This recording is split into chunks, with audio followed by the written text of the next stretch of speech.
Hello guys, good morning, good afternoon, and good evening. My name is Kuya Joel. So for now, nag-sketch tayo ng isang model at ang model natin ay isang bata.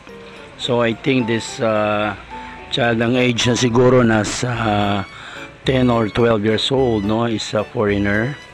Ito nga, tinitignan ko yung kanyang figure mula sa mata. Of course, ang mukha, ang pinaka heart niya ay ang mata. So yan ang madalas tinitingnan ng mga tao.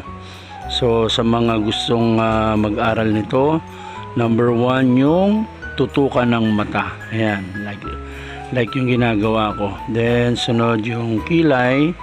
So simple lang naman yan, no? This time magawa tayo ng penciling, no? At sunod na yung ilong.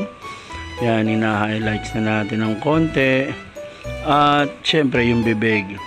Yan.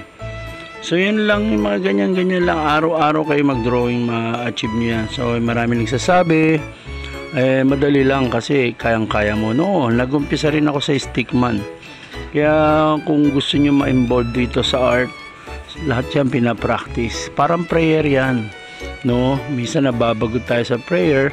Pero pag lagi mong ginagawa, may enlighten ka na niyan at lahat ng wish mo masusunod, no? 'Di ba? Yan ang prayer. Ganun din dito.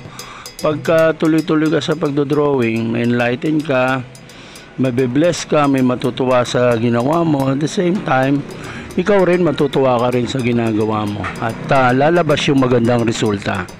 Kaya go lang tayo, wag tayong stop. So ngayon, so far nasa baba na ako, no? Medyo pinutol-putol ko na yung video para naman mas mabilis nyo makita yung pagkasunod-sunod naman na pagkagawa ko.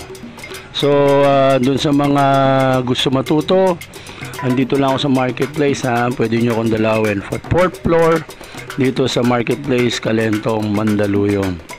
Nagtuturo po ako mula po sa pencil hanggang painting. Kaya natin ituro sa almost 25 to 30 years kong pagdodrawing. I think naman pwede ko na itong ibahagi sa inyo.